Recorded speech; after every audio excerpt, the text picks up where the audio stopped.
Hey everyone, super interesting chat today as we dive into the world of security and surveillance and cyber resilience with Axis Communications. Fredrik, how are you? I'm doing very well. Thanks for having me, Evan. Well, thanks for being here. Really intrigued by the mission of you and the team. Maybe start with introductions to yourself and what's the mission at Axis around a smarter, safer world? Yes, absolutely. I'm Fredrik Nielsen. I'm VP for the Americas of Access Communications. We're a global company, 1.7, 1.8 billion in revenue last year. Celebrated our 40th anniversary last year, so founded in Wow. 1984. And in 1996, Axis was the inventor of the world's first IP camera that transmitted video over the IP network instead of analog. Hmm. Entered the world of security by 2000 and has now grown to be the world market leader in IP cameras and getting close to 2 billion selling that and other devices as well. Fantastic. So we're all familiar with IP cameras, but what does it mean at a day-to-day level? What is your go-to-market and value proposition exactly? So great question. As we all know, unfortunately, there is security needed in the society, and the more you can move over to technology instead of using man guards and monitoring centers, the more efficient they will be. And with the advent of IP cameras, some 25 years ago, moving away from the analog, all of a sudden systems can become more scalable. The image quality could be better, the resolution could be better, and you can start to build local intelligence in the cameras as well. So Mm, systems that used to be 50 cameras today are 500, and large airports have 5,000, and large mm. retailers with a couple of hundred cameras per store and thousands of stores, it's obviously in the hundreds of thousands of video feeds today in some companies managing both the smarter, both the more secure environment for retailers, but also smarter using it for applications such as people counting or heat mapping in stores. Very cool. And you must have some great anecdotes and stories around how you're helping improve safety and security. Care to share any of those stories, or customers or scenarios? Yeah, I mean, once you get into this field, and I'll challenge you, Evan, as well as you're traveling, which I know you do quite a bit, start looking around for cameras and spot cameras because they're absolutely everywhere, whether it's on highways, making traffic more efficient, whether it's on airports, making security more efficient as well, but also using at airports for air traffic control to monitor gates and things like that with a high resolution, especially multi-sensors cameras today Mm, to route planes back and forth, and also being able to do virtual control towers at airports for managing schools safety as well, and also make sure that no kid is wandering around in the hallways when they should be in class. And also, as I mentioned before, retail, not only for inside of the stores, but also outside of the stores in the parking lot. People forget where they park their cars. Sometimes there's some guests that have a history of not paying when they go in and they monitor the license plates there and so forth. So there's a multitude of applications. And with the quality of the cameras and also the local intelligence of the camera, the metadata, there's just more and more and more applications all the time, every day. And hence one of the reasons why we and the whole industry is growing quite rapidly. yeah, and it's a fascinating industry as a techie, IP cameras. But what really got my interest, and I asked you to come on the show, was talk about how AI is shaking up the security and surveillance space. So many obvious applications, but what are the big game changers, the big changes that are happening with AI these days? So it's a great question. It's really been a little bit of the holy grail in the security industry for a long time. So go back a long time at 9/11, and there was a lot of airports interested in facial recognition for the security of passengers and finding people that had bad intent at airports, and that showed to be too many false alarms. And Mm, if you have an airport like Logan with, I don't know if it's 50,000 travelers a day, and you have a 90% accurate, sounds pretty good, but that means you're miscorrectly identifying 5,000 people a day, and that would not be very scalable. So at that time, people trying to do more and more intelligence in the cameras, but the processing power was not really there. The image quality was not really there, but it progressed over the year. The big kind of divider that happened, and this is 2, 3, 4 years ago only, is once we and other companies were able to put deep learning So specific processing, kind of GPU similar processing out in the camera to do more accurate analytics. Wow. That is really when it took off, because now we have much higher accuracy for all kind of object detection, whether it's people or cars or animals, or if people stand up or lay down, or colors of clothes and so forth, to feed metadata into other system from all those cameras. So as much as we talk about analytics and AI over the last 20 years, over the last 2-3 years, it's really starting to happen and provide solutions for a lot of applications out there. So it's a very exciting time. It is. And at the same time, you have to balance all that cool tech and innovation with um, data protection, data privacy laws, local, federal, state laws. Each country has their own set of laws, as you know. How do you manage that balance when it comes to So privacy privacy? has been a challenge or for security and video security for a long time. And that's why we have implemented features such as privacy shields. So you can decide, Mm, either you can mask out certain areas of the video. So if you have a stadium, but you have condos on the side, you can mask out so that piece of the video is not shown to anyone. You can also have what we call a light privacy mask, where the cameras detect faces and blurs the faces as well. If you just want to make sure people go through a security line, but you don't want to identify them, or if you want to use them for an application in the store to take care of customers, but the staff doesn't want to be recognized mm, on the video, or vice versa, you can do those things as well. So privacy has been a big deal, and different countries have different privacy laws. There's also a lot of privacies when it comes to AI. The AI you're using in the camera, how has it been trained? What kind of data has it been trained on? And can you guarantee, especially if you go into the era of facial recognition, that there's no racial or gender bias in this data as well? So that's where there's been a lot of legislation, both the AI Act in Europe, as well as legislation in California and some here in Massachusetts as well, against facial recognition based on bias and those things. So there's a lot of mm. regulation for us to kind of relate to in this industry. I bet. And there is a move towards more predictive, proactive security strategies. It sounds like something out of science fiction, but this is becoming reality. What does that mean for you exactly in your products and roadmap? Yeah, what it means for us, we're investing a lot. So we invest 15% of revenues. That's around 300 million a year. We have 2,500 engineers just doing a lot of cool Wow. things and developing our own processors to get the performance we need, to get the AI we need, to get the cybersecurity we need in security cameras. So there's definitely a lot more opportunity to provide better, as we say, innovating for a smarter, safer world, by using all this data that the cameras are capturing. And that is what we are really excited about. And if you look at the whole security industry today, just look at the Americas as an example, because that's my area of responsibility. In the B2B market, that's the airports, the retailers, the education, so not consumer technology, but in that space, the more professional security space, there's $65 billion being spent or invested by all these Wow. companies, airports, retailers, hospitals, cities, to make their environment safer.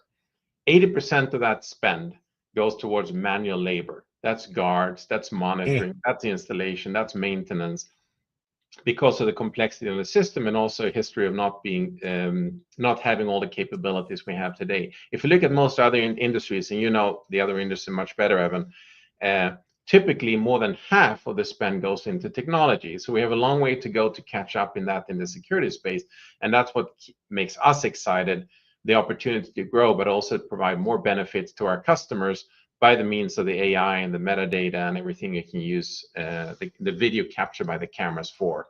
And that's going to be, 10, 15 years ahead of us to kind of get to this point. But it also accelerates the growth in this industry. I bet. So you got AI and automation hitting the market in a big way. What other kind of technologies are you excited about for this year? I imagine drones and even robotics coming Yeah, into force.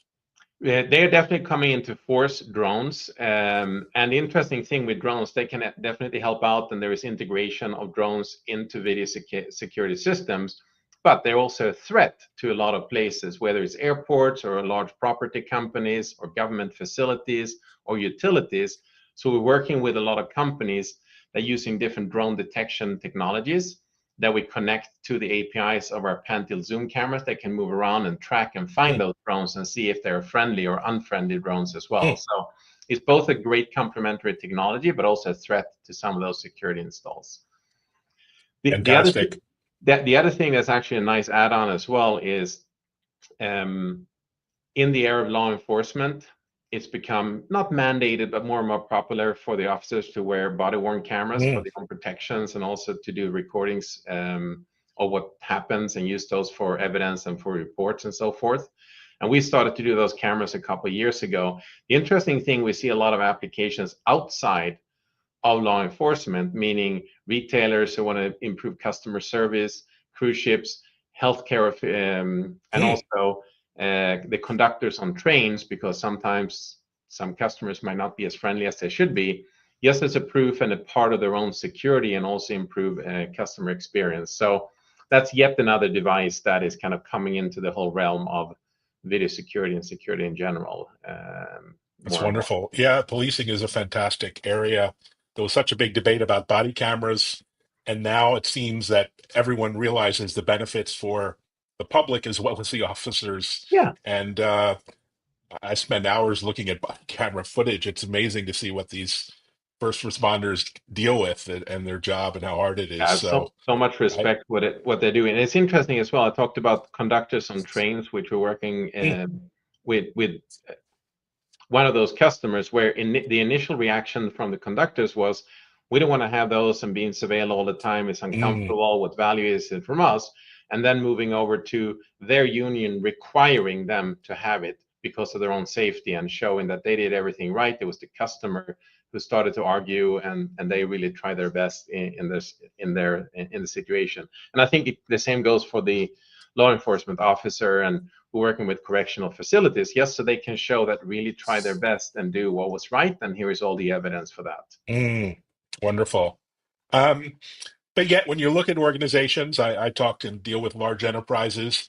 Many are still, I don't know, early in this space, or they don't really have a strategy when it comes to video. Why is that? What are some of the barriers or challenges? Is it infrastructure and the network? What That, are that- some of the roadblocks that you have to kind of overcome? yeah, that's an interesting reflection. And one of the challenges, this used to be a space where you put it in for, you can use the video surveillance cameras for three different things. You can use them for deterrence, basically saying that this facility has cameras, let's break into the other one that doesn't have cameras. That's kind of one thing. And those cameras were typically large and ugly and looking down at you at the entrance, so you know you're under surveillance. The other ones was forensic. Something happened, you can go back and relatively easily find the video footage to see what happened.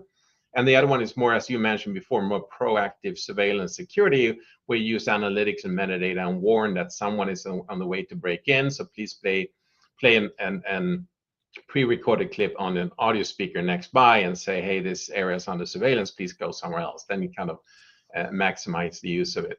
But because this is an older industry where people used to install a little bit more for deterrence, and maybe because of insurance companies required it, a lot of those products have been installed or had the expected life expectancy of not the typical IT equipment of 5 years, but more 7, 8, 10, 12, Mm, as long as they could run, or even when they didn't run, they provided some kind of deterrence.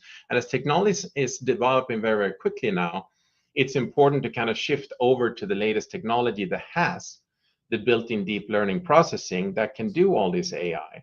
And since those cameras started to come out 2, 3 years ago, if you have 7 or 10-year-old cameras, you won't be able to use all the benefits of that for a long time. So back to your question, what is limiting this industry? I think that's the expectation of that you put in security equipment and have it installed as long as it doesn't break down, and don't have an upgrade plan like you have with regular IT equipment, where most of us, your IT department will tell you to update your laptop within 5 years because of cybersecurity, or the switches or the servers in the server room. And data centers, as we know today, with all the big companies building out, they're being teared down and rebuilt every 4 or 5 years to keep up with technology. So this holds us back a little bit, that people install our equipment and it lasts for a long time, but you cannot use the latest technology if you leave it there for 10 years, of course. makes sense. So when it comes to the small, medium enterprise SMB side of the Mhm. equation, Do you work with companies like that, or they seem to be on their own in terms of putting together security solutions, or maybe just going to Best Buy and buying some cameras? Are you seeing service providers or MSPs, Yeah, trying to get into this space? we've seen some come into that space, and one technology that really works well for that space is cloud-based technology, where you, as a Mhm. smaller business, don't have to evaluate and buy the latest equipment and then keep it upgraded and figure out how to download the video, but basically buying it as a service because you only have the Mm. need for 10, 20 cameras in your facility and you don't want to be bothered by that. And you can buy it from large IT companies that are getting into that space, sometimes in collaboration with us and sometimes with their own solutions. And I think that's a really good way to get the latest and greatest security technology and buy it as a service instead of buying everything up front. Then when you come to a large school district or you come to an airport with thousands of cameras, they typically have consultants or enough knowledge to kind of evaluate and run their own systems. So there's kind of a two different technologies depending on the size of the market. But like everything else, more and more things move to the cloud. One of the challenge with security with large amount of cameras though is we generate very large amounts of data, so Mm. it might become a little cumbersome to upload everything in the cloud if you have thousands of cameras, or very expensive. I bet. So you're here in Massachusetts, as am I. Beyond thawing out, which we're both looking forward to, the deep freeze here has been pretty rough. Yeah. What are you looking forward to the rest of the year? So we have in the security industry, we have the biggest conference in the US and also one Mm. of the biggest globally coming up first week of April in Las Vegas, ISC West, and we're going to launch a Mm. lot of new products there. So while IP cameras that we invented 25 plus years ago is the biggest part of our revenue. We also have a lot of other IoT devices as well. We have IP-based Mm. access control, IP-based audio that is doing really well, where you can do the same both for security and have deterrence by means of pre-recorded voices, or you can do kind of a safety system for evacuation, or you can even do background music and streaming and announcements in stores. We have a lot Wow. of products in that space. And then we have IP intercom as well and body worn, as I mentioned before. But what I am looking forward to at ISC West is that we have another 2 or 3 categories of IoT products coming out that we're very excited about the reaction on the market. That's going to make our end customers, whether school or retailers, make their environments even smarter and safer as well. Wow. Well, on that note, smarter and safer, something we can all get behind. Thanks so much, Fredrik, for joining, and onwards and upwards. Congrats on the success. Thank you. Thanks for having me, Evan. And thanks everyone for listening and watching.